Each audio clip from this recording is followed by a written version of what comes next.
Good morning friends, నేను మీ సాయి మల్లేష్ మాట్లాడుతున్నాను. ముందుగా మా ఛానల్ సబ్స్క్రైబ్ చేసి లైక్ చేసి షేర్ చేయండి. అదేవిధంగా హైదరాబాద్లో కానీ హైదరాబాద్ పరిసర ప్రాంతంలో కానీ స్థలం కొనాలనుకున్నా అమ్మాలనుకున్నా ఇందులో ఉన్న కాంటాక్ట్ నెంబర్ని సంప్రదించగలరు. ఓకే ఫ్రెండ్స్, ఈరోజు వార్తల్లోని ముఖ్యాంశాలు తెలుసుకుందాం. ఈనాడు దినపత్రిక నామినేషన్ల కోలాహలం షురు. తొలి రోజు దాఖలు చేసిన 42 మంది. భాజపా నుంచి ఈటల, డీకే అరుణ, రఘునందన్ రావు, భరత్ ప్రసాద్. కాంగ్రెస్ నుంచి మల్లు రవి. రాష్ట్రంలో లోక్సభ ఎన్నికల నామినేషన్ల కోలాహలం ప్రారంభమైంది. రాజకీయ సందడి ఊపందుకుంది. రాష్ట్రంలోని 17 లోక్సభ నియోజకవర్గాలకు ఎన్నికల అధికారులు గురువారం ఉదయం నోటిఫికేషన్లు జారీ చేశారు. దాంతో ఎన్నికల పర్వంలో కీలకమైన నామినేషన్ల ఘట్టానికి తెరలేచింది. రాజకీయ పక్షంగా తమ బలాన్ని చాటుకోవడానికి నామినేషన్ల సందర్భంగా అభ్యర్థులు భారీ ర్యాలీలకు ఏర్పాట్లు చేసుకున్నారు. తొలి రోజు ప్రధాన రాజకీయ పార్టీల పరంగా చూస్తే భాజపా నుంచి ఎక్కువ నామినేషన్లు దాఖలయ్యాయి. అభ్యర్థులు ర్యాలీలు కూడా నిర్వహించారు. నాగర్ కర్నూలులో కాంగ్రెస్ అభ్యర్థి మల్లు రవి నామినేషన్ వేశారు. ఈ నెల 23న నాయకులు కార్యకర్తలతో తరలివెళ్లి మరో సెట్ సమర్పించనున్నారు. బారాసమ్మ నుంచి ఎవరూ దాఖలు చేయలేదు. తొలి రోజు 42 మంది అభ్యర్థులు 48 సెట్లు దాఖలు చేశారు. హైదరాబాద్, సికింద్రాబాద్ నియోజకవర్గాలకు ఉప ఎన్నిక జరిగే సికింద్రాబాద్ కంటోన్మెంట్ స్థానానికి ఒక్కటి దాఖలు కాలేదు. అసెంబ్లీ ఎన్నికలు ముగిసిన 5 నెలల్లోనే రాజకీయ అడావిడి మళ్లీ మొదలైంది. భాజపా అభ్యర్థుల నామినేషన్ కార్యక్రమాల్లో గోవా ముఖ్యమంత్రి ప్రసాద్ సావంత్, కేంద్ర మంత్రులు హర్దీప్ సింగ్ పురి, పార్టీ రాష్ట్ర అధ్యక్షుడు జి కిషన్ రెడ్డి, ఓబీసీ మోర్చా జాతీయ అధ్యక్షుడు డాక్టర్ కె లక్ష్మణ్ పాల్గొన్నారు. భాజపా నుంచి గురువారం భాజపా సందడి అధికంగా కనిపించింది. మల్కాజ్గిరి స్థానానికి ఈటల రాజేందర్, ఆయన సతీమణి ఈటల జమున నామినేషన్లు దాఖలు చేశారు. నాగర్ కర్నూలు కాంగ్రెస్ అభ్యర్థిగా నామినేషన్ దాఖలు చేస్తున్న మల్లు రవి, చిత్రంలో ఎమ్మెల్యేలు వంశీకృష్ణ, రాజేష్ రెడ్డి తదితరులు. మల్కాజ్గిరి భాజపా అభ్యర్థిగా నామినేషన్ దాఖలు చేస్తున్న ఈటల రాజేందర్, చిత్రంలో ఆర్మూరు ఎమ్మెల్యే పైడి రాకేష్ రెడ్డి తదితరులు. ఈ విధంగా ఈ నామినేషన్ల కోలాహలం షురు అయింది. లోక్సభ ఎలక్షన్లకు సంబంధించి నిన్న నోటిఫికేషన్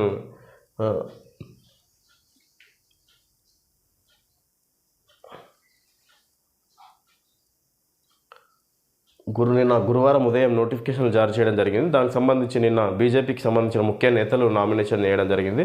తన కార్యకర్తలతో కలిసి బీజేపీకి సంబంధించిన ఈటల నామినేషన్ వేసే సమయంలో రాష్ట్ర అధ్యక్షుడు కిషన్ రెడ్డి, లక్ష్మణ్, అదేవిధంగా ఇతర రాష్ట్రాలకు సంబంధించిన గోవా ముఖ్యమంత్రి ప్రసాద్ సావంత్, కేంద్ర మంత్రులు హర్దీప్ సింగ్, పార్టీ రాష్ట్ర అధ్యక్షుడు కిషన్ రెడ్డి, వివిధ ముఖ్య నేతలు కలిసి నామినేషన్ల ప్రక్రియలో వీళ్ళందరూ హాజరు అయ్యారు. ఈ విధంగా ఈటల రాజేందర్తో పాటు ఆయన సతీమణి కూడా పాల్గొన్నారు అన్నట్టుగా ఇక్కడ ఇవ్వడం జరిగింది. తొలిదశ సమరం నేడే 102 స్థానాల్లో పోలింగ్కు సర్వం సిద్ధం. ఈ ఎన్నికల తర్వాత రాష్ట్రంలో రాజకీయ గందరగోళం. 104 మంది ఎమ్మెల్యేలుంటేనే మా ప్రభుత్వాన్ని కూల్చేందుకు భాజపా యత్నం. 64 మంది ఎమ్మెల్యేలున్న కాంగ్రెస్ను బతకనిస్తుందా? రాబోయే రోజుల్లో ఉద్యమ కాలం నాటి కేసీఆర్ను చూస్తారు. కవిత అరెస్టు కక్ష సాధింపే. బారాస విస్తృత స్థాయి సమావేశంలో కేసీఆర్, వచ్చే సంవత్సర కాలంలో ఏదైనా జరగవచ్చని, లోక్సభ ఎన్నికల తర్వాత రాష్ట్రంలో రాజకీయ గందరగోళం ఏర్పడే అవకాశం ఉందని బారాస అధినేత మాజీ ముఖ్యమంత్రి కేసీఆర్ అన్నారు. 104 మంది ఎమ్మెల్యేలున్న బారాస ప్రభుత్వాన్ని కూల్చేందుకు భాజపా ప్రయత్నించింది.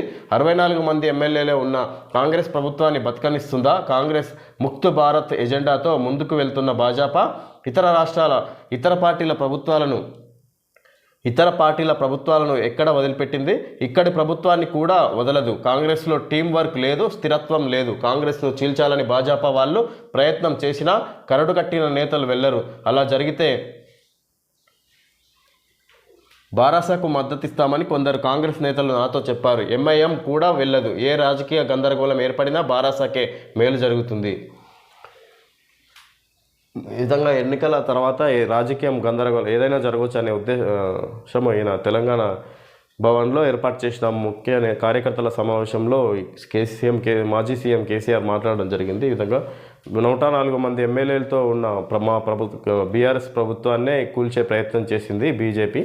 ఇప్పుడు 69 ఎమ్మెల్యేలున్న 64 ఎమ్మెల్యేలున్న కాంగ్రెస్ ప్రభుత్వాన్ని కూల్చకపోవడం ప్రయత్నం చేయదా అని అన్నట్టుగా ఇక్కడ ఈ విధంగా బీజేపీకి సంబంధించి విమర్శించడం జరిగింది. ఈ విధంగా అందుకే ఎప్పుడైనా ఏదైనా జరగవచ్చు అనే ఉద్దేశంతో ఆయన మాట్లాడడం జరిగింది.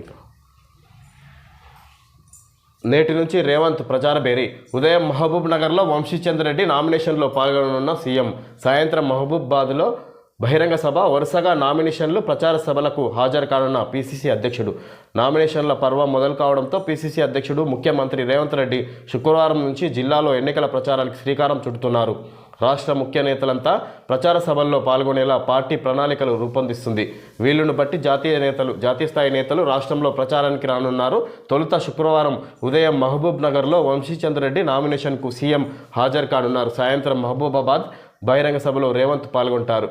20న మెదక్ అభ్యర్థి నీలం మధు నామినేషన్కు హాజరవుతారు. సాయంత్రం కర్ణాటకలో ఎన్నికల ప్రచార సభలో ప్రసంగిస్తారు. ఈ నెల 21న భువనగిరిలో చామల కిరణ్ కుమార్ రెడ్డి నామినేషన్ కార్యక్రమంలో సీఎం పాల్గొంటారు.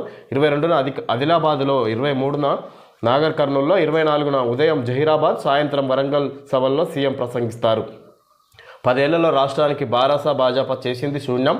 తెలంగాణకు రావాల్సిన పలు ప్రాజెక్టులను కేంద్రం అడ్డుకుంది. భాజపాను పారదోలేందుకు బారాస మినహా అన్ని పార్టీలు ఏకం కావాలి.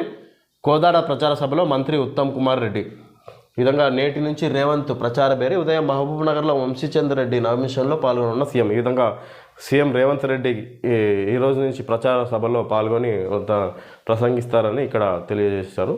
ఇదే విధంగా ఈ రోజు నుంచి ఒక్కొక్క నియోజకవర్గానికి సంబంధించి ఎంపీ కేంద్రాల్లో వాళ్ళకి సంబంధించిన క్యాండిడేట్ని ఉద్దేశించి ప్రసంగిస్తారని, ఇక్కడ కర్ణాటకకు సంబంధించి బహిరంగ సభలో కూడా పాల్గొని అక్కడ ప్రసంగిస్తారని ఇక్కడ సీఎం రేవంత్ రెడ్డి గురించి ఇక్కడ ఇవ్వడం జరిగింది. ఆయన కాల్ డేటా. ఏపీలో 4 చోట్ల మోడీ సభలు. చంద్రబాబు, పవన్ కళ్యాణ్తో కలిసి ఉమ్మడిగా ప్రచారం.